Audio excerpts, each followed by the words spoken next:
Welcome to the January 23rd, 2024 City Council work session. I'd now like to turn it over to City Manager Benda to walk us through the agenda overview. Thank you, Mayor. Thank you, Vice Mayor, members of City Council. Tonight's work session, we really have some great people who do wonderful things in our organizations here in town, and they really focus and help many of our folks that are in vulnerable situations. We have from Horizon Behavioral Health, we have CEO Melissa Lucy, and she'll engage you. You'll remember or recall in this most recent budget, we worked together with Horizon Health and Melissa. We got some state resources. You partner with some local resources to create an opportunity that maybe help our police department with some of the TDOs and TCOs that we've seen. And then also from the Central Virginia Continuum of Care, we have Sarah Corintoto, the Executive Director. She'll talk to you a little bit about housing. We've, over the last several days, we've experienced temperatures that have been below freezing, well below freezing, and you'll hear from Kent here in a minute for a pop-up about a warming center and how we've had that open. But important and impactful in all this is Sarah and her team and the people that envelop underneath that continuum of care and making sure that we're paying attention to some of our most vulnerable. We started about a week ago. What started out as 8 guests was as many as over 30 plus last evening. So it really has an import for us here in town. And then also from Parkview Community Mission, we have Todd Blake, the Executive Director. He's going to talk to you about some job skills, some basic skills that we try to equip many of our folks with so that they themselves can move out of maybe some of that are experiencing homelessness into job security and maybe even further. So we're so glad that they're here with us this evening. We have a business item briefing from our Water Resources Director. And then before I turn it back to you, Madam Mayor, if it's okay, I have 2 announcements, 2 new additions to Team Lynchburg. The first of which, she's known to many of you, but now she's our city planner. Her name is Rachel Fresizen. I think I've gotten that right. I usually say Fresizen, so I tried. Rachel's been serving as acting city planner since 2022. She started her career with the city of Lynchburg in 2012 as a GI specialist before transitioning to planning, where she has been involved with and lead numerous planning efforts and projects over the past 8 years.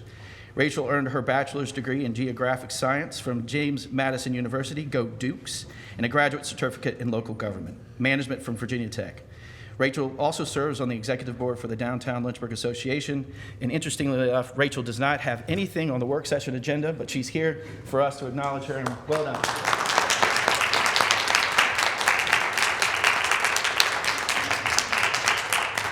Next announcement, I'm going to apologize. I'm going to do my best to get the last name correct, but we have Janelle Galbraith.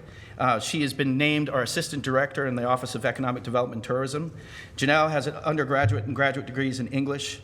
She has worked in local government for 6 years, most recently in Redding, California, where she worked out of the city manager's office. Outside of her work in city government, she is a college-level rhetoric and composition instructor. She moved to Lynchburg a little over a year ago with her husband, Tom, and this hits home with me, 3 daughters just like me, so welcome, Janelle. And Mayor, before I turn it back to you, I'd ask that we bring Kent forward to talk about the warming centers. Thank you so much. Thank you, Mr. Benda. Good afternoon, Madam Mayor and members of City Council. So as the manager mentioned, the city, in partnership with Salvation Army, our friends at Miriam's House, Interfaith Outreach, and other community volunteers, have twice now opened a warming center this season to protect our unsheltered residents from winter weather.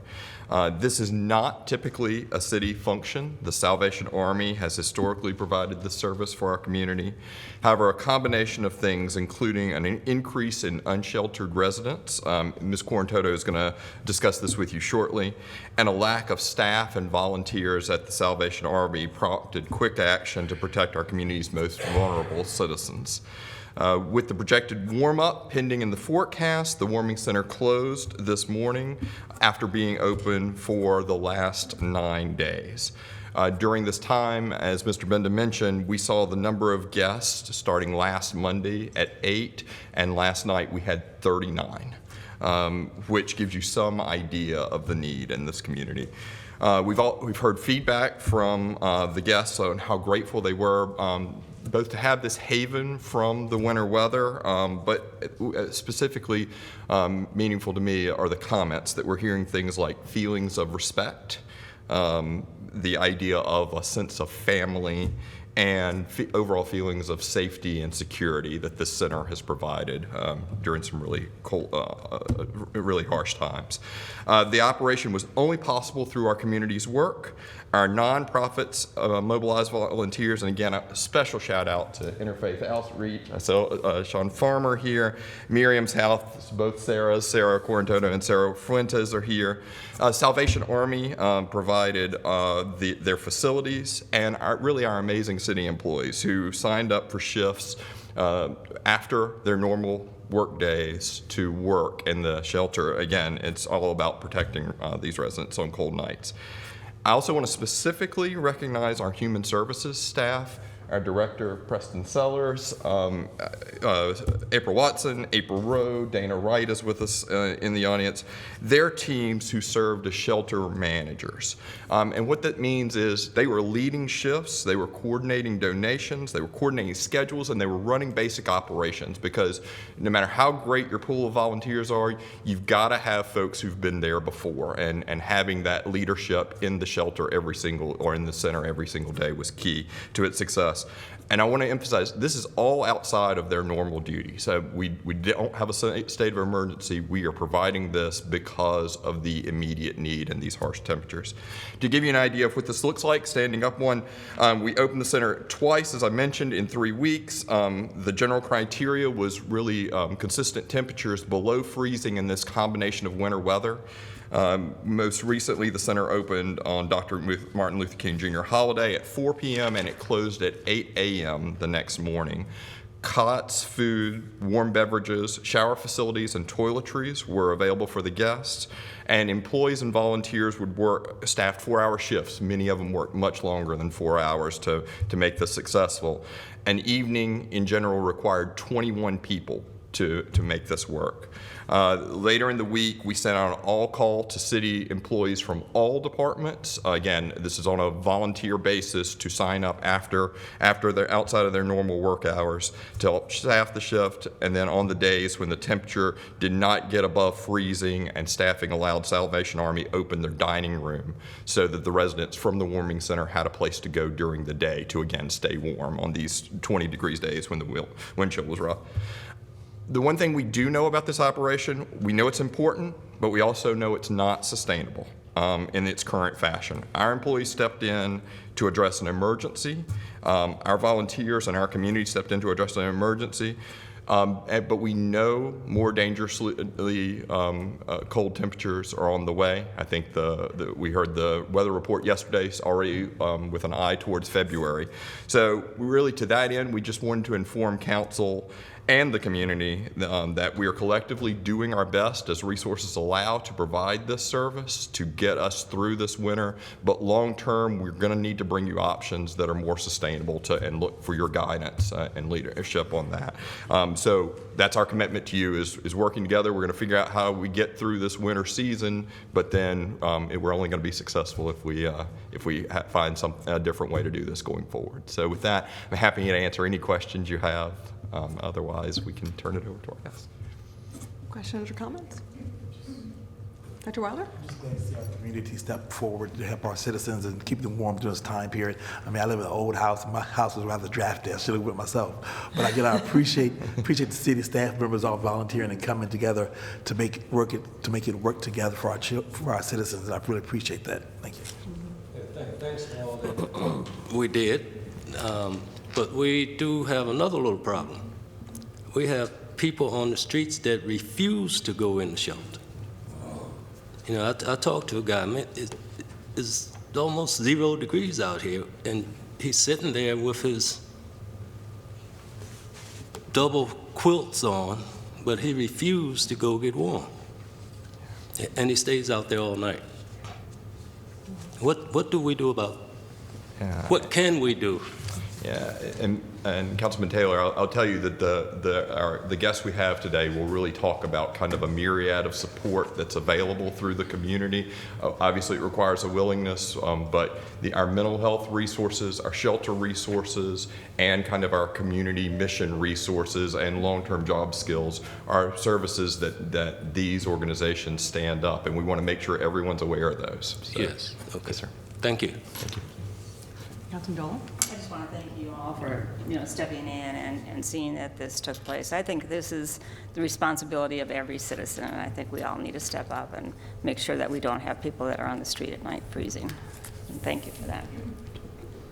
Thank you so much. I appreciate it. Great transition to our next speaker, Melissa Lucy from Horizon Behavioral Health. And I know she'll touch on this, but as you said, Mr. White, to Councilman Taylor's point, mental health is one of the main reasons that we see people refuse help when it's offered, which is why we need to support all services that provide mental health, because if we can get people mentally healthy, then we can help them with the next steps. So with that said, Ms. Lucy. So first, thank you all for having me here today and letting me present to you. This isn't in my presentation, but since we're on this topic, I'll go ahead and touch on it. The Crisis Receiving Center obviously will be open, not just specifically for the homeless or as a warming station, but also to provide them with any services that they need, evaluations to treatment. We will have primary care providers there, as well as a psychiatrist, nurses, clinicians, et cetera. And you'll hear where we're at with that later on, but since you asked about that and I'm standing here, I wanted to give you that little piece. And do I need to hit the next, or do you, okay. Just Queued up, Miss Lucy, just the remote. Yep. this? Yep, it's Okay. all queued up. And this? Okay, great, okay. I didn't want to break anything. Okay, so on the next slide, you will see our vision and our mission, which I'm not going to read to you because I read it to you last year.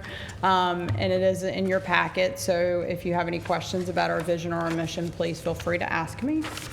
On the next page, you will see our portfolio of services. The only thing I want to remind you about the portfolios is that in each portfolio, there are a myriad of additional services. So for example, under emergency services, we have women's recovery or sex offender program, et cetera. So don't think these are all the services that we have when you see those portfolios.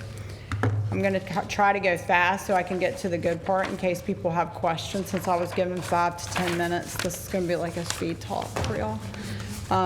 So on this page, you will see our impact on hospital readmissions. These are services that have a direct impact on decrease in hospital admissions, which ties into the emergency custody orders and the temporary detention orders, which we're all familiar with, taking time away from law enforcement being on the streets. So these services directly impact those numbers and decrease them. It also keeps individuals in the community and keeps them with the supports that they have that are natural supports, which long-term prove to be successful in maintaining them out of the hospital. On this page, we have a quote from a client in our Lynchburg office. I'm not going to read you the quote, but I just wanted to point out the services that the individuals are receiving and how they feel about the services that they are getting. On the next page, you're going to see evidence-based programming. Why is evidence-based programming important? Because it's proven to work. So Horizon puts a lot of our same-day access dollars and grants that we apply for into training our clinicians to make sure that they have an evidence-based approach in their curriculums and know what they're doing with the individuals to make sure that we're making a direct impact that is positive and sustaining. These are some of the FY 2023 outcomes that we have. We not only track treatment outcomes, but also community engagement, because at Horizon, we believe that engaging the individual before they need treatment is also extremely important so that they don't then need the treatment long term. So I wanted to point some of those statistics out and outcomes that we have. These are additional outcomes that I'm happy to present, and I want to point out that 679 individuals received primary care. Why is that important? Because that is very unique to Horizon.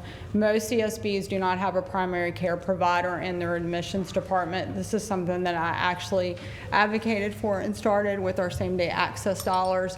An individual comes in as a walk-in. They need psychiatric treatment, but they do not have a primary care provider. They get to see a primary care provider that day so that we can meet them where they're at, make sure, let's say they have high blood pressure and it's not being treated, we start them on high blood pressure medication, et cetera, and then we link them to a long-term primary care provider that day.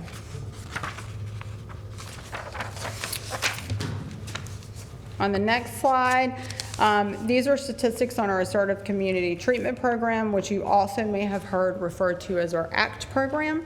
We served 85 clients, and 100% of the clients in Lynchburg discharged successfully. What does this mean? It means that the client is connected to coordinated care post-discharge. For example, a client moves out of the area and is set up with continued services, or a discharge and connected to services of lesser intensity, or maybe even connected to services of higher intensity, such as a personal care home, where they will receive continued treatment. On this slide, before I provide an update on some of our newest programs benefiting the citizens of Lynchburg, here's a closer look at how your contribution impacts the citizens in the city of Lynchburg. And for a dollar amount, the average uninsured client receives a combination of one or more services, such as case management services at a rate of $326.50 a month, and outpatient therapy at an average of $292 per month. So you're getting a little over a $600 value for $167. So we stretch your dollar as far as we possibly can. And remember, that's an average. So we have some clients who are also seeing the provider, they're getting therapy, they're getting case management, and a myriad of other services for that $167 per client that you provide. I'm not giving you a pitch for more money. I just wanted you to see how your dollar was stretched. So on the next slide, Horizon has accomplished the following initiatives throughout our catchment area. And again, these are preventative services, so I wanted you to see that we're not only providing treatment, we are trying to engage the clients before they need treatment. And this is from kids all the way through adults. On this slide, this is our, a slide points out that the great work that our school-based clinicians are accomplishing in the Lynchburg City schools. So I just wanted you to have some statistics and see some of the things that we are doing actually in the Lynchburg City school system. I also wanted to point out that our Too Good for Drugs program we've been doing for 14 consecutive years. And this is a curriculum that we offer in the Lynchburg City schools at the high school level. I want to point out that 98% of students participating in Too Good for Drugs program responded that the program helped them to become more knowledgeable about drugs, alcohol, and tobacco usage, and the health risk associated with each. And in many of these cases, they therefore did not use. So that is how we can actually help before they need the treatment, by educating them and helping them know the risks, the no benefits, and what that means for their future. This is an additional quote. And the next slide, actually I don't have this on the slide, so before I go to the next slide, I do want to point out that Horizon applied for a grant for Trauma Sensitive Schools Conference in Houston, Texas. It was February 20th through the 21st, and we applied for it through the Department of Behavioral Health. Funding was for 10 individuals to attend the virtual conference, which would have been 2 people from each school system. We also applied in addition to provide 2 $2,500 scholarships for educators to attend in person, and Horizon used prevention dollars to offer 3 additional in-person scholarships so that each county in our catchment, as well as the city, had the opportunity to send someone to the conference. So I want to point out that when we can, we're constantly going after grants that not necessarily benefit Horizon, but benefit the community at large. On this slide, we partnered and with our grant writer wrote a grant from the Bureau of Justice Assistance. We received that grant, which allowed the Lynchburg Adult Drug Court to enroll an additional 15 unduplicated participants per year to serve an additional 60 participants over the 4-year duration of the project. This is an additional quote from a program graduate from the drug court. Then on the next slide, we continue to accept referrals for our grant to benefit homeless individuals. Our goal is to reach 245 transitional aged youth, aged 12 to 25, who are homeless or at risk of becoming homeless over a period of 5 years, and we are currently on target with that grant. This is a grant to support permanent supportive housing. The big thing I want to point out here, I talked to you a little bit about it last year. We're still accepting applications and actively enrolling individuals, but I also want to say that we have applied for additional funding. It's been submitted to the Department of Behavioral Health in order to expand the program. We are awaiting the approval with anticipation of notification at the end of January, and it does look promising that we will receive that grant. This is an additional quote from a Horizon client. You will see that I've sprinkled the quotes throughout. Obviously, I'm not reading them to you line for line, but I do encourage you to go back and read them because it truly shows you the benefits that the clients are receiving. We do a random selection from the clients that we ask for the quotes, so I'm not just trying to give you the good quotes. It did work out that you're getting the good quotes, but we always strive for excellence, so I'm going to assume that's why we get the good quotes. So, okay. This is our Project Link program. This is a new Project Link program. You may recall I told you a little bit about it last year, and the thing I want to point out here is we continue to get accolades at the state as being a model of excellence. They refer many other programs that are getting started or trying to get started to come into our facility and our program. And the regional director actually just recently grabbed me to talk about how wonderful our program was and the impact that it's making. So we truly are a model for the state in that area. This is an additional quote from a Project Link client. And then on this slide, this is the crisis intervention team. It's our program that works directly with law enforcement. We continue to partner with them in various ways. You heard about some earlier today. We continue to be very strong partners together in trying to handle the emergency custody order and temporary detention orders and to decrease those numbers. And now for the Crisis Receiving Center. So we have recently, as you all know, purchased the building.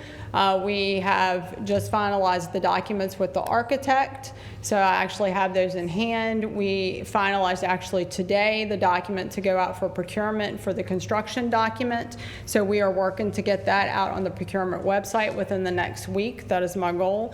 Once that goes out and we get the contractors who bid on the project, then we will get the contractor and we will start renovations. And that timeline obviously will be based on the contractor when they tell us how long it's going to take. We're anticipating 12 to 18 months from that date. I'm trying to push people along faster, but faster with everything going correctly. So we are anxiously awaiting to get the actual proposals from the contractors so we can go forward. Does anybody have any questions about that? Or anything I've said, but I figured you'd have questions about that.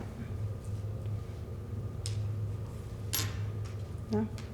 Is that the end of your presentation? Yes, ma'am. I'm going to give you the spill about liking us on Twitter, Facebook, et cetera, but yeah, that's the important part. Okay.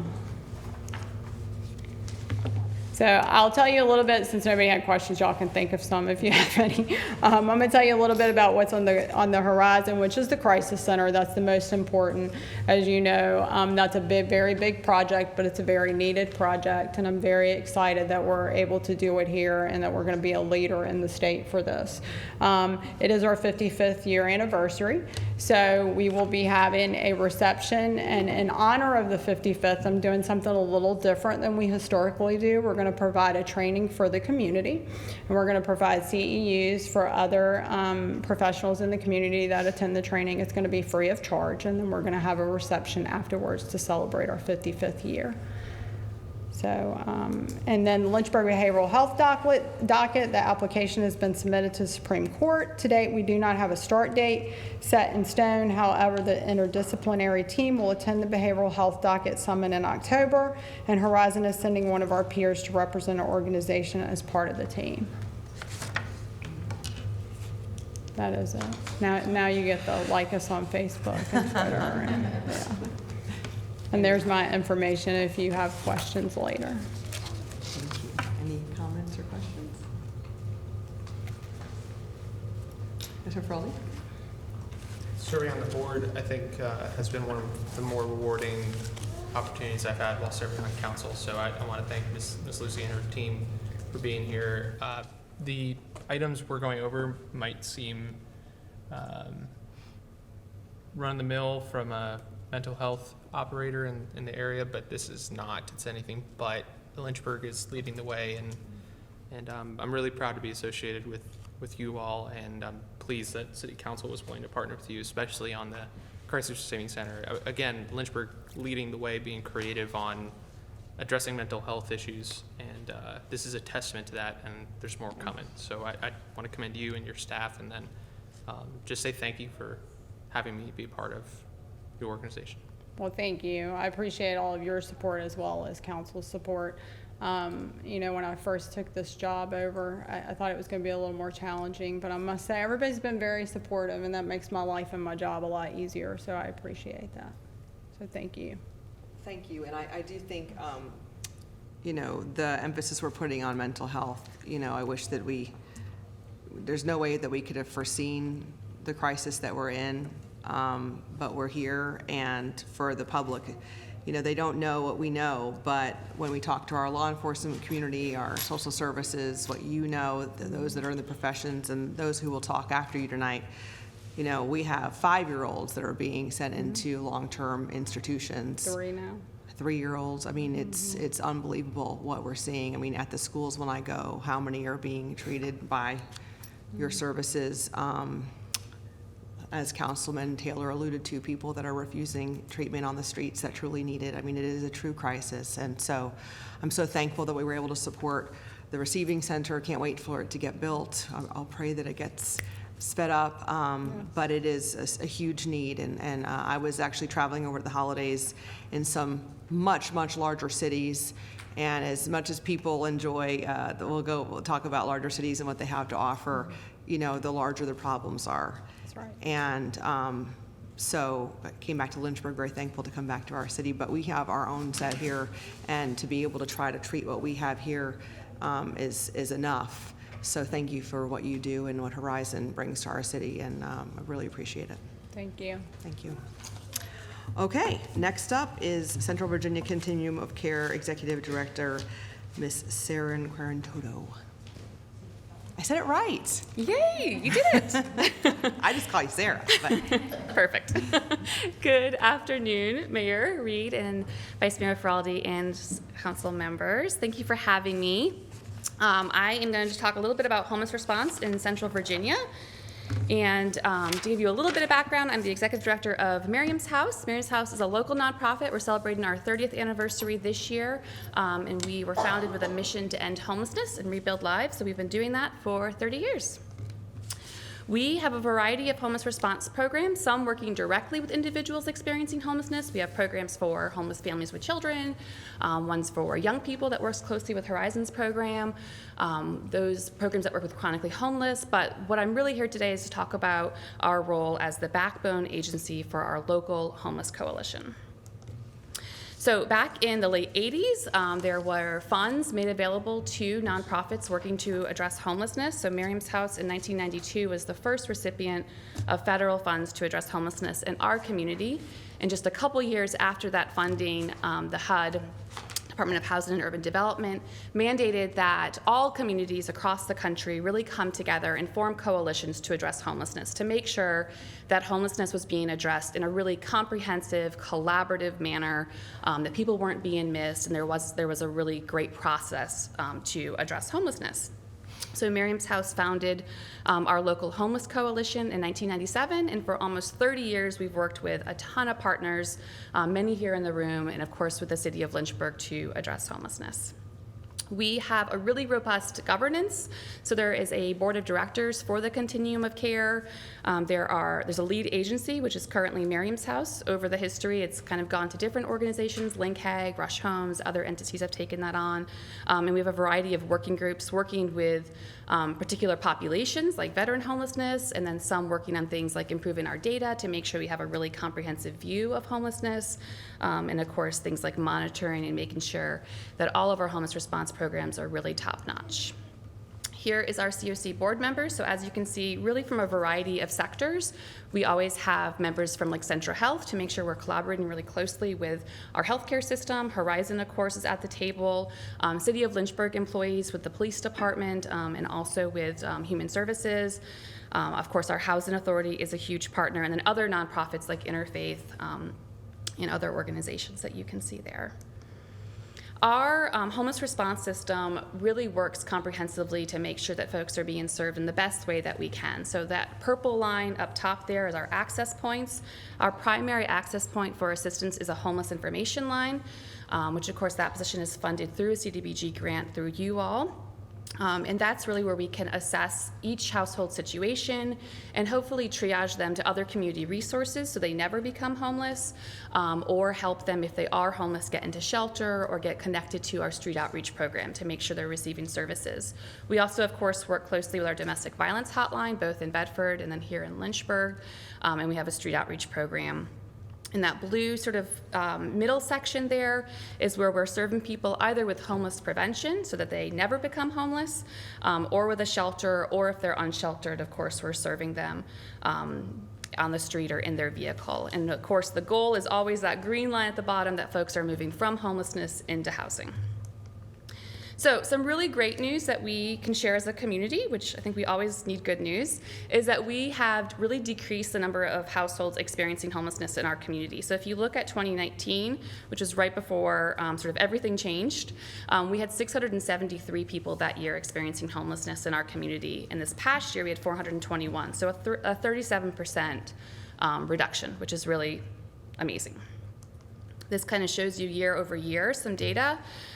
We can go back a lot further than this, but I thought most significant to include right before the pandemic. And then, of course, we saw some decreases in 2020 and 21 when we had things like eviction moratoria, rent relief programs, and then other safety nets. And then we went a little bit up in 2022 and then back down last year. So when we talk about homelessness, we talk about both those in shelter, so at the Salvation Army, at our other local homeless shelter, or those unsheltered. So our overall homeless numbers have gone down.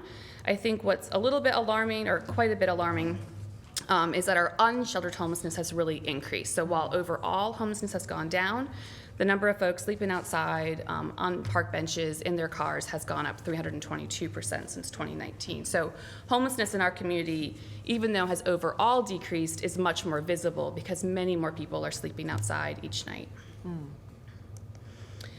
To give you a kind of a sense of who becomes homeless in our community, so this is from 2023. So last year, 7% of those becoming homeless were unaccompanied youth, so 18 to 24-year-olds, typically who were involved in like the foster care system or maybe juvenile justice and don't have a lot of family connections. 21% of those becoming homeless were in families with children under the age of 18, so young people and children. 19% were older adults, and so that's 55 and over in our community. We had 5% were veterans. A large proportion, 30%, were victims of domestic violence. We know that domestic violence really increased over the pandemic, and we're still kind of seeing that in our community. And then 90% were homeless for the first time. And so the majority of folks experiencing homelessness had never experienced homelessness before. This was the first time, and of course often triggered by like an economic impact event like loss of a job or a car breaking down or a health condition. So why sort of has homelessness overall decreased? And I don't have all the answers, but I'm going to give you a couple of the answers. I think our community is really incredible, as evidenced, of course, by what Mr. White shared with the Warming Center. There's so many incredible partners who are all incredibly collaborative. Horizon, of course, over the last few years added a few homeless response programs with a heavy focus on mental illness, which is really significant, and just other partners have really come together to step up. So when you look at our homeless information line from 2019 to 2023, we had a 343% increase in callers. So we're able to help many more households each year problem solve and help prevent them from ever becoming homeless and coming into our homeless response system, which is huge. So they're not just showing up at the Salvation Army, we're able to first talk with them and problem solve. Our homeless prevention program, which is currently operated by Interfaith Outreach, increased its capacity. So in 2023, we served 42% more households in that program who were about to be homeless and prevented them from becoming homeless, sometimes stopping an eviction, helping them relocate before they became homeless. We also worked really closely with our local housing authority to increase the number of vouchers for households experiencing homelessness. And so often homelessness is really about sort of economic impacts and households being unable to pay their rent. So having a voucher in hand has really allowed a number of folks to get into housing and be able to afford that housing. We've also increased our rapid rehousing and our permanent supportive housing, both interventions that are evidence-based and target vulnerable populations like families with children, young people, and chronically homeless. And so we're serving many more people with those interventions. So despite that, kind of why are we seeing folks outside, and why has unsheltered homelessness gone up even when overall has gone down?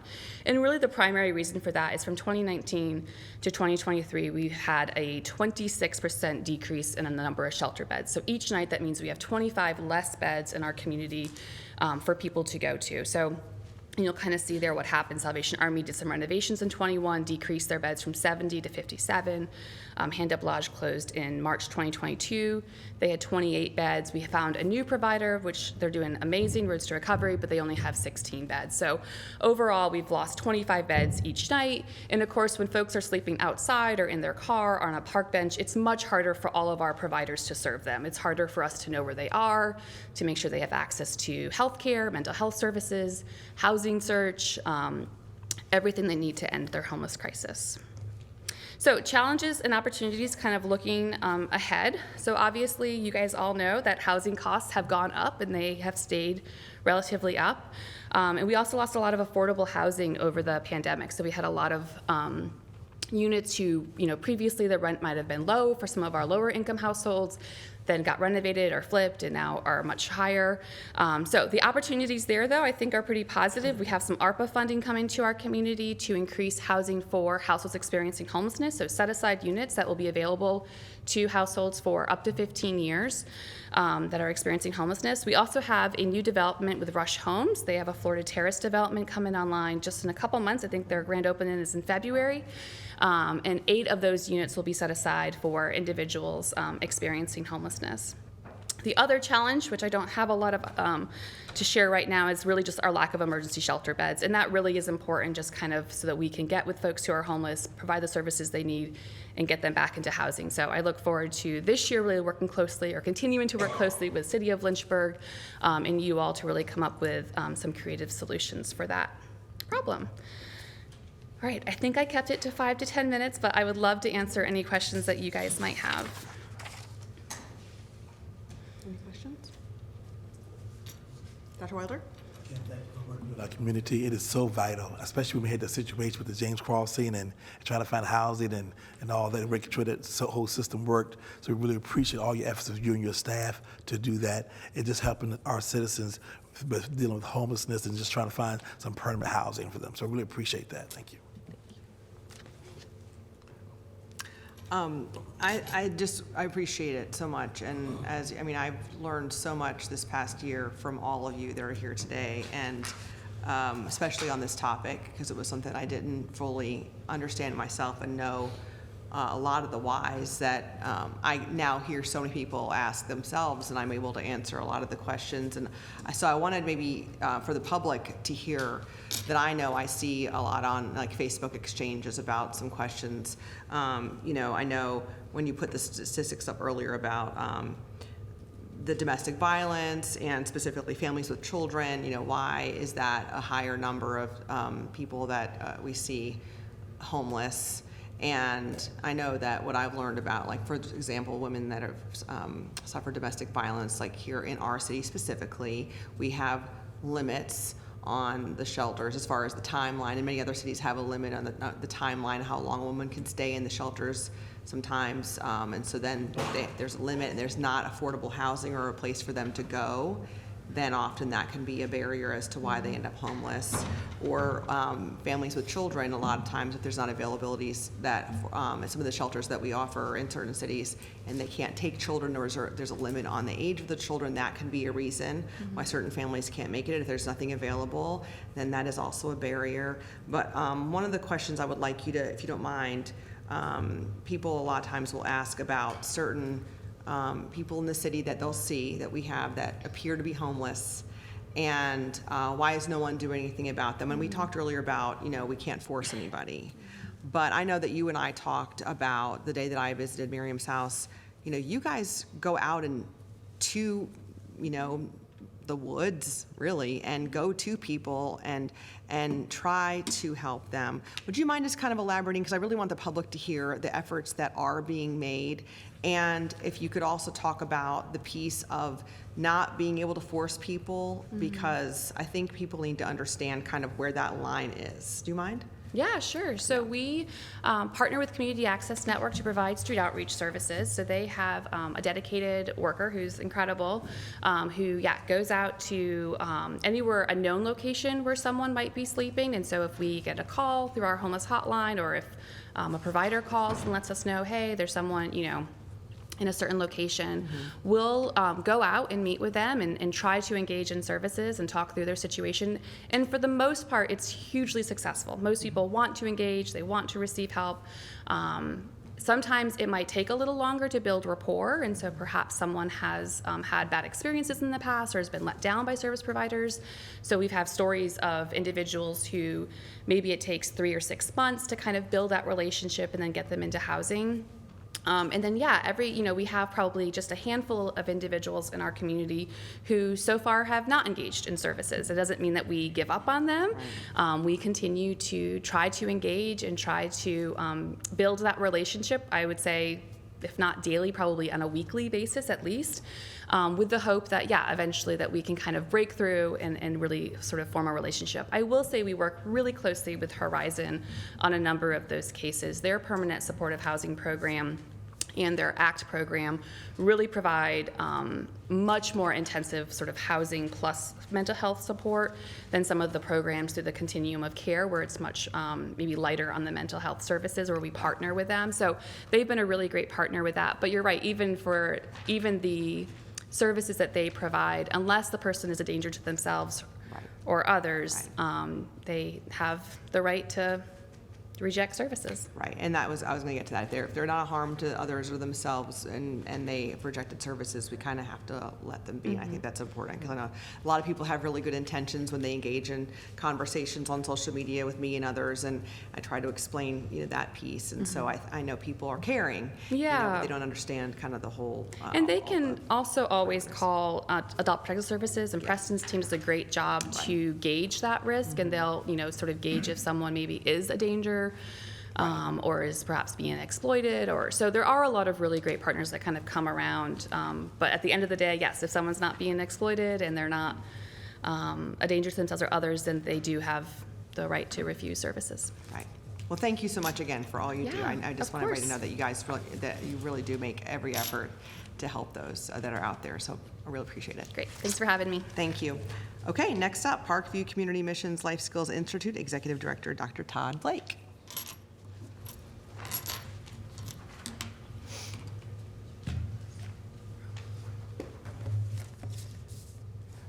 Madam Mayor, Vice Mayor, members of council, I want to start with just a brief overview of Parkview Community Mission and then move into our Life Skills Institute. Parkview came out of Parkview United Methodist Church. Back in 1996, the church choir was gathered for a meal, and while they were sharing in a meal together, a neighbor came to the door who was hungry. We could have imagined that choir might have given him a plate of food and sent him on his way, but they invited him in to not only share in their food, but to share in their relationship and community and be a part of their meal together. And then the next Wednesday night, the following week, he brought a friend. And over time, that meal grew into a neighborhood meal that the church provided, not for the congregation, but for the neighborhood. And so even when the church ceased to exist in 2007, members of that congregation and other congregations continued to come back to 2420 Memorial to provide that meal each week. And then for a number of years, Parkview operated under the guidance of the Lynchburg district of the United Methodist Church. And then in 2017, Parkview Community Mission became its own 501c3. And in that time, and since 1996, what started as a community meal has become 6 programs. We still have Parkview Cafe. That Wednesday night meal goes on every week. Churches, community groups, college clubs come and help provide that meal. They come alongside our staff and volunteers. They bring the food. They either bring it with them or they cook it there, and they serve our neighbors. Our neighbors now can get that meal to go or come in and sit around the table, because food is about more than just calories, but is also about the social good that happens in sharing a meal with your friends. Oftentimes we'll see our neighbors, they're catching up with their friends that they haven't seen since last Wednesday. And so they're enjoying what many of us enjoy, of people they care about and getting to share a meal with them. And so that happens still every week. Along the way, those faithful folks realized that our neighbors need to eat on more than just Wednesday night. And so they began providing rudimentary food boxes of non-perishables that neighbors could take home with them. And that grew into Food for Families, our neighbor choice pantry, where twice a week we're open and neighbors come and they can go through the shelves and aisles, the coolers and freezers, and shop just like many of us would, except it's free. Most of that food comes from places like the Blue Ridge Area Food Bank, Walmart, Kroger, restaurants, bakeries, and places like that. And so our neighbors can come twice a month and visit our food pantry, and they leave with a cart full of food that may not provide all of their food needs for the month, but it's a good help that goes along with other benefits and their own funds that they may have for their food. Food for Thought is a weekend nutrition program. We provide meal bags and pantries at every Lynchburg City schools and on 4 college campuses in the city of Lynchburg. And so over 1,000 students are getting food every weekend, making sure that we're bridging that gap from food they might receive at school, those free breakfast and lunch, to that free breakfast that they get on Monday morning when they get there. We want to make sure that they get good nutrition over the weekend so that they show up on Monday morning ready to learn. If we tell a young person who is growing up in poverty and food insecurity that education is a way out of poverty, then we ought to make good on that by making sure they have the nutrition that their body and brains need as they grow and develop. Our Community Resource Center helps our neighbors when they have utility cutoff notices, eviction notices. If they're homeless and trying to navigate the process of getting into shelter, our Community Resource Center comes alongside them. Sometimes that help looks like a pledge towards that bill or that eviction notice. Sometimes it's a resource that we can't provide, but we can help direct them to the other places in our community that can help them with whatever that need may be. The Clothing Connection is our clothing closet. We want to provide a dignified shopping experience. It's set up almost like a vintage clothing shop, secondhand clothing shop that many people enjoy, except it's free. And they get to come and select the clothes that they need for work, for life, for whatever it is that they need. Many times it's a coat to stay warm, but it's a blanket to keep them warm. Those blankets and coats sometimes for our neighbors who are unhoused could mean the difference between life and death when we see temperatures like we've seen recently. In all of those programs, including Life Skills Institute, which we'll talk about in just a second, the 2 words we use most often at Parkview are neighbor. We want to treat everybody that comes to Parkview as a neighbor. We want to know their name and their story. And dignity. We want to infuse as much dignity into every interaction and every process that they engage in at Parkview Community Mission. And part of that is our Life Skills Institute. We started with 1 meal in 1996, but in 2023, we provided services to 133,500 neighbors. And it started with 1. And a part of that is Life Skills Institute. It exists to equip and empower our neighbors in our community with the skills that they need to succeed in their home and in their work life. The things that we offer are career readiness classes.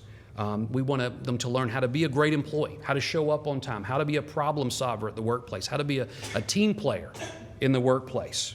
We provide life skills classes that are things like financial literacy, helping our neighbors for the first time, in some cases, to have a bank account, to have a checking account, a landing place for that paycheck that they're now getting. We want them to learn to cook safe, healthy food in their home. Sometimes how to cook the food they get at our food pantry, they learn to cook in our teaching kitchen at Life Skills. We provide computer classes. It could be helping a grandparent learn to email their grandchild, or to help their grandchild navigate online education, or how to apply for a job online.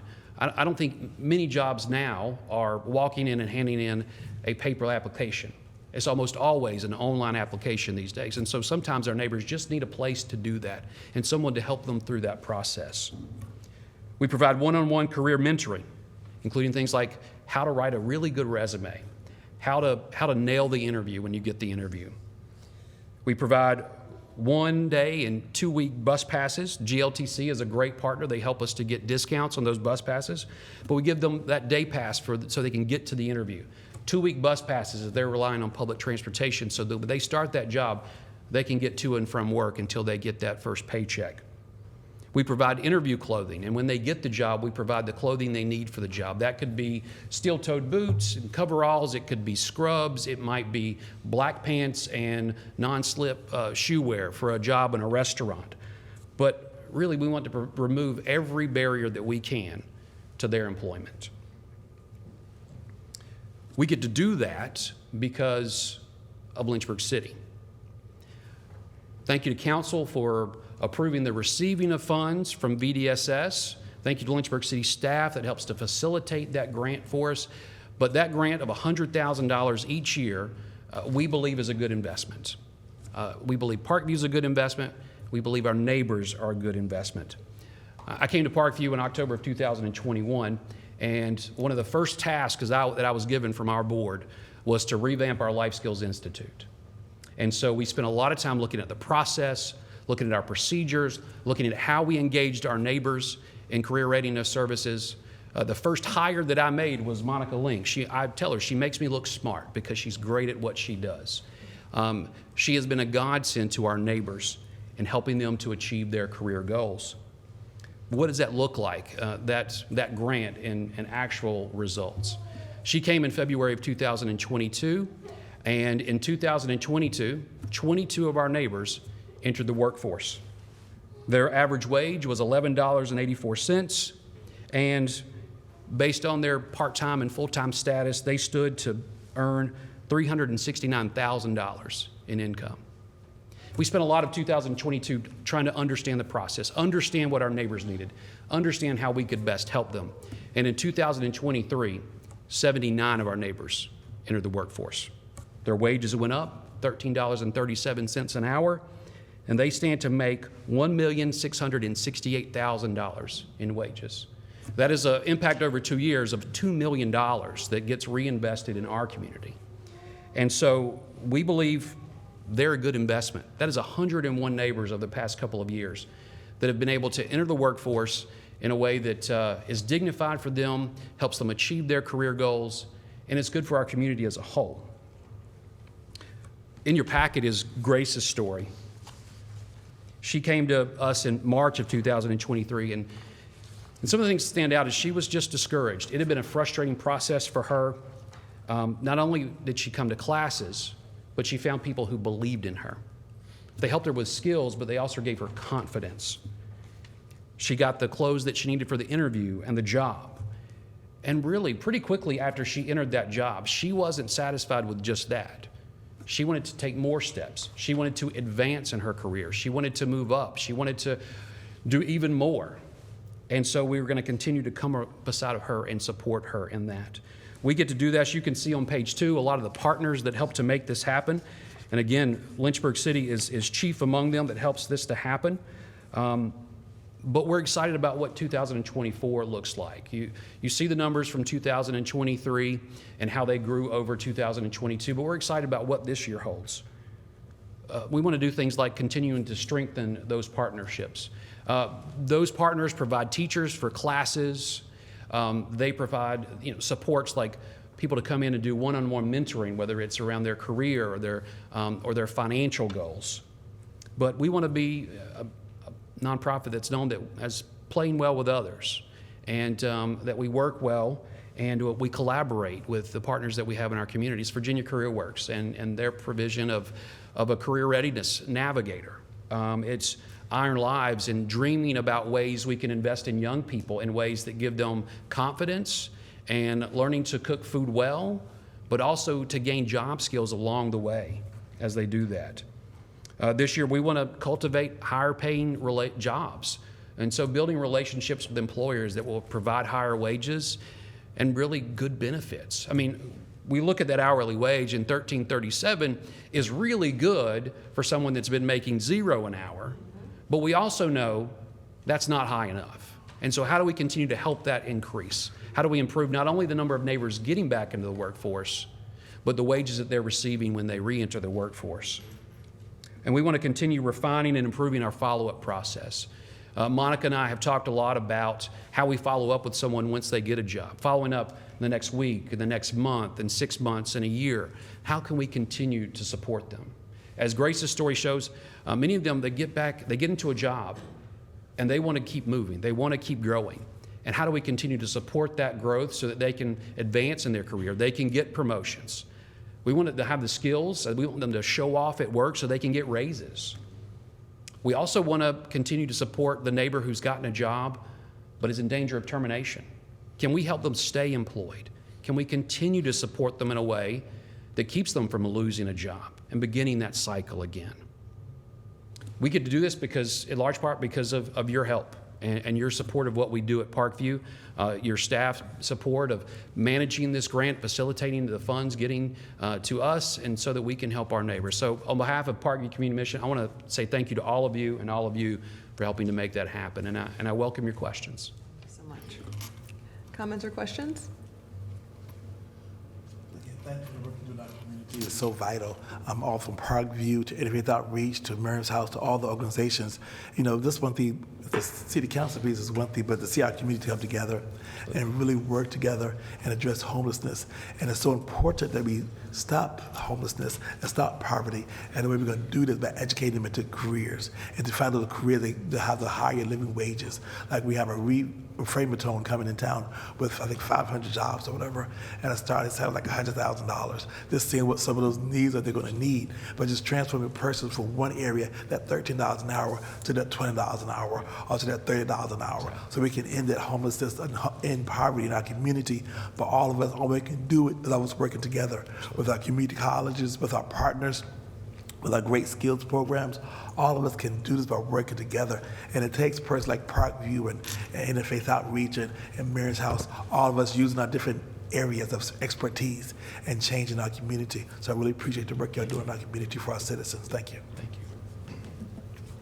Councilman Dolan? One of the things that I'm really familiar with Park Commission, I did not know about all the workforce development things that you were doing, and that's really a key piece to what you're doing. I think it's really, really important, and I thank you for jumping into those waters to handle that. Thank you. Well, we feel like we're very fortunate that we get to build relationship with our neighbors through our other programs, and as they come to trust us and start to understand that they know where their next meal is coming from, that they're safely housed, that we can then, in that relationship, help them go to the next step and help them not only meeting that short-term need, but helping long-term transformation to happen. Right, and that's what I was going to say is, again, just phenomenal ministry, mission, everything, because you meet people where they are, you provide for their immediate needs, clothing, food, rent help, you're helping with the other, when they needed, I'm trying to think of the word, when they've needed help with other needs in their homes. But then you train them, you give them skills. When I was over at the graduation, remind me what that one was for. It was getting ahead. Yes, and so they were just doing their dream boards, their vision boards, and they were so excited, and they had a plan, and so then giving them, getting the computer training and having the volunteer professors come over and teach them, and you're kind of the teaching the man to fish mentality, and you're doing that. So it's not just giving, but you're equipping. And then hearing the stories of the people that have succeeded, I mean, getting the jobs, the pride, and then the housing piece and the provision for their families and the success stories. You know, it's not just a handout story. It's meeting them where they are, and then the success of them being able to get jobs and provide for their families. And you guys do all of that. And I'm just so grateful for that massive, I mean, it's from end to end, and all the families that can say it started with what you did. And I believe, isn't a t-shirt that your team wears, Love Thy Neighbor? Love your neighbor. Love it. Love it. All the way through. Thank you. Thank you so much. Okay, next up is our business item briefings. Leaded copper rule revisions overview and Virginia Department of Health Drinking Water State Revolving Fund fiscal year 2022 bipartisan infrastructure law lead service line inventory funding. This item will appear before council for action on February 13th, 2024. Mr. Tim Mitchell, hello. Good afternoon, Mayor, Vice Mayor, members of council. This is actually a little bit of a combination of an update of where we are with the lead and copper rule revisions and compliance with that EPA regulation, as well as the business item briefing related to the funding. Just to review the purpose and action, the purpose is to provide an update of our progress towards the next steps to comply with EPA's lead and copper rule revisions, review the project cost and funding needs, and review an amended Virginia Department of Health revised bipartisan infrastructure law funding opportunity. The action would be to conduct a public hearing on February 13th and adopt a resolution that would, one, repeal a previous resolution council adopted back in June, and then authorizes revised funding based upon an amended Virginia Department of Health funding award. So just a little bit about our water quality in general. We're very proud of our water quality. We have exceptional water quality. We've earned the Virginia Department of Health's Excellence in Water Works Performance Award for 18 straight years. Our water does not contain any lead when it leaves the treatment plants. The risk of lead comes from corrosion from pipes and fittings and plumbing components that contain lead. And as a result, for decades, we've had a robust corrosion control program that prevents that corrosion from happening and prevent the lead from getting into the water system and into the plumbing in the houses of our citizens. And as a result, any detected lead levels have always been well below any federal action levels. So just a little bit about the lead and copper rule. It was originally published in 1991, so this goes back several decades. But then in January 15th, 2021, the rule revisions were published by EPA, and then they became effective December 16th, 2021. This laid out new actions for all utilities, all water utilities across the country to complete by October 16th, 2024 and beyond. This continues on once we get to October 16th. That's not the end, that's just really the beginning. It identifies lead sources in water systems and developed a lead service line inventory program. So that's an inventory of all the service lines in the city. We have 24,000 service lines in the city, both public and private side, what the materials are made of. And there's been a lot of confusion about exactly what constitutes proving a lead service line, there's always been confusion about what constitutes proving a service line's material, what the material is. And I'll talk a little bit more about that. And also implement and optimize corrosion control treatment if lead exceeds action levels, which we're in good shape there, and establish a plan to eliminate all sources of lead in the distribution system. Lead and copper rule, in addition to the revisions, there was also a proposal by EPA that came out in December 2023. It's called the Lead and Copper Rule Improvements. In addition to what's already been published, would require water systems to replace all lead service lines remaining in the system within 10 years and changes sampling requirements for testing for lead and lowers the action level for lead. So what we've done so far to comply with the new regulations, first of all, we've been replacing lead service lines throughout the city for decades. So we've really cut down on the number of lead services that we have in the city. We contracted with AECom, an engineering firm, to develop a lead service line inventory and replacement plan in accordance with the regulations. And since June of 2022, the project team has been conducting review of thousands of historical records, followed by a physical confirmation of those findings to determine the known service line material. So the picture of the book is one of the documents that we've got hundreds of these types of books through our history that the team went through to look to see what types of pipe were put in at different times in the city and to specific addresses. So as a result of what we've done so far, we have about 17,400 services that we don't know what the material is or haven't been able to definitively prove what the material is. A lot of the historical records show what the material is, but in order to confirm those historical records, there's an approved statistical method where we can go out and physically inspect the service lines, both on the public and private side, to confirm the information that we found in the historical records. So based upon that, there's about 453 properties that we will be physically inspecting to try to confirm all the records that we have. Those have to be done and an inventory completed by October 16th of this year. So we sent out consent forms to 453 properties, and we're waiting on responses to that. We've got some responses.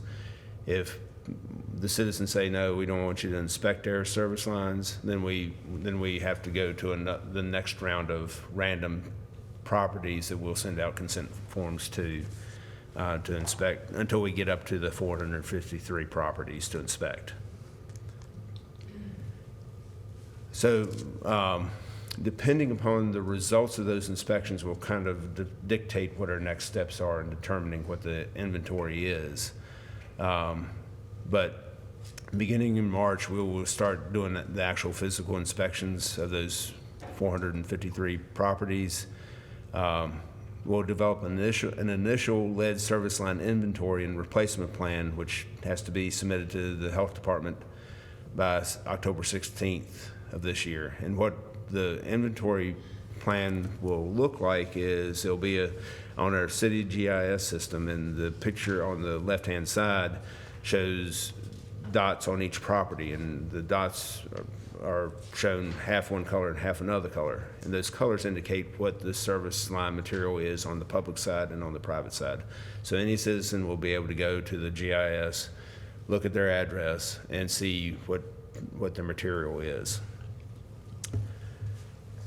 And then we have to, once we submit that on October 16th, then we have to make it publicly available by November 15th. And then we have to annually notify customers that any services that we have found to be lead after this, we have to annually notify citizens of that. So this inventory, when we get to the end of this year, we'll know what a lot of the service line materials are, but we won't know every service line, especially the private side. So this will be an ongoing effort for the next number of years to define what the actual material is on the public and private side. So we'll continue to refine the inventory as we identify more service line materials. And then we also have to begin sampling at all schools and daycare facilities in 2025. So that will be a big effort as well. So any daycare facility in the city will have to be sampled and tested for lead on a routine basis. So this is just an overview of the schedule. Kind of already hit all the highlights of that. Just to review what the costs are, just this initial inventory that's due by October 16th, we're estimating to be $1.45 million. some upcoming costs that we're anticipating to meet all the new testing requirements and provide some redundancy for our one chemist that we have in the water fund for testing all of our water in the city. We're looking at potentially a new chemist, assistant chemist. There will be ongoing updates to the lid service line inventory. Annual notifications to customers are required. There's additional sampling requirements that I mentioned. And then we'll have to develop a plan and start and continue with our lead service line replacements. One thing that's important to note is if we receive any federal funding for lead service line replacement, we also have to replace the private side of the customer's line as well as the public side, so that there's a full service line replacement. And there's still a lot of unknown costs that are going to be associated with this program. So back last year in June, council approved the original offer from the Virginia Department of Health, which was a $310,000 10-year term loan at 1% interest rate with $190,000, in addition to that, $190,000 of principal forgiveness. We received back in October of this year, or this past year, a revised offer of $775,000 loan with a 20-year term and a 1% interest rate, along with $475,000 of principal forgiveness. We anticipate that our needs are going to be about, as I mentioned before, $1.45 million just to do this initial inventory. So what we will be asking for is that the original award be repealed by City Council, and then the new award be approved. So Council adopted the resolution R-23-059 on June 13th, and which included a loan up to $600,000 and $190,000 in principal forgiveness. And the reason the loan amount was greater than the award is there's a potential to borrow more money if the funding is available, so we wanted to have that flexibility. So upon the conclusion of the public hearing on February 13th, the resolution would repeal the original resolution and issuance of not to exceed of $1 million in principal forgiveness, repayment of revenue bonds with a 20-year term instead of a 10-year term, and then the funding agreement for the $475,000 in principal forgiveness, and then authorizes the city manager and financial officer to approve and execute any documents associated with that. So in summary, we have Lynchburg has high quality water. We do not have any issues with lead, but we do have lead service lines, and we have to comply with the federal law related to the lead and copper rule. The estimated cost for this first phase is $1.45 million, and we have an award total up to $1.25 million from the Virginia Department of Health, and there will be a public hearing on February 13th. So with that, I'll be glad to answer any questions about the program or the funding. Any questions? Councilman Noel?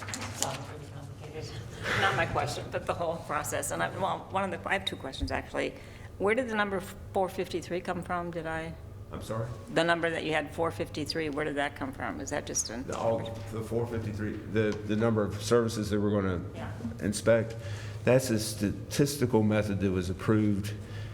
Michigan developed the statistical method to instead of going out and digging up every service line throughout the city, if we have historical records that indicate what the service line probably is, then there's a statistical method, and I don't fully understand it. It's a subset of the total number of service lines that you have, and basically we'll go out and inspect those service lines, and it's a formula that comes up with the 400 service lines that we have to inspect. But depending upon what those results are, if there's a good correlation between the inspections and our historical documents, then we're more likely to be able to use the historical documents to confirm the service line material. So if you find the service line material that is located on the private property portion, will there be a cost to the property owner? So the intention is not, there would not be any cost to the property owner. There are funding opportunities available. Basically, for example, the city of Richmond has an opportunity where citizens can have their service lines replaced and then to submit the bill for that replacement to the city, and through a grant, the city reimburses the citizen for that cost. So our intention would be to do something similar to that. We would have to secure some grant funding in order to do that. And that would be specifically for lead service line replacement. Mm-hmm. But the intention would be that there would be no cost to the public. Okay, thank you. Anyone else? Dr. Walker? Thank you for the presentation. Again, it's so amazing the work that we have to do with the water and how your team and your staff works together to make sure we have clean water. So I appreciate all that. And I mentioned earlier that in the work session, your staff will work with the Jubilee kids, and Leland Melvin is doing a project for NASA. They're doing a video about the water because Leland worked with the water resources in space, and we're also kind of showing how he did it in space and how we do it here in Lynchburg. So your staff has been very instrumental in how the water comes into Lynchburg and how it goes out in the filtration plant and all of that. So really appreciate your work with your staff and also the video staff here at the city. They've also supported the kids at Jubilee. So thank you for all that. We appreciate it. Thank you. And I do want to recognize Dr. Parkins. He's our engineering manager and project manager for this task, for this job. Hello. Well, I agree with Dr. Butler. Thank you. Oh, sorry. Councilman Taylor. As you stated, we're not having any lead problems here in the city of Lynchburg. We're required to sample every year, sample every year for lead. Mm-hmm. And we've never had any results that have exceeded the action levels, which is 15 parts per billion of lead in the drinking water. Ours has been very low for the services that we've sampled, if any. Most houses in Lynchburg do not have any lead service lines. So I just want to be clear with that. There are some lead service lines in Lynchburg, and our task is to identify where those lead service lines are and then ultimately replace those so that there are no issues with lead now or in the future. So basically, we got to appease the feds. Basically, I'm sorry? We got to appease the federal government. This is a federal program, an unfunded mandate that we have to do, yes. Okay. Thank you. Thank you. We appreciate all the work that you do, really, both of you. Thank you so much. Thank you. Okay, moving on to roll call. Dr. Wilder. Again, just want to thank, during this month of January and February, we have a lot of great events going on. I know they had the Martin Luther King breakfast about 2 weeks ago, and they had Victor Cardwell, a young man from Lynchburg, who's a lawyer in Roanoke now. He spoke. We had a wonderful breakfast there. And also, last night, Angela Davis was at Randolph College. So we had a great presentation by her. Thank you for the city for giving me a gift bag for her as well. There's several events, but there's one at the Academy called I think it's called the Race for Space. It's February the 9th.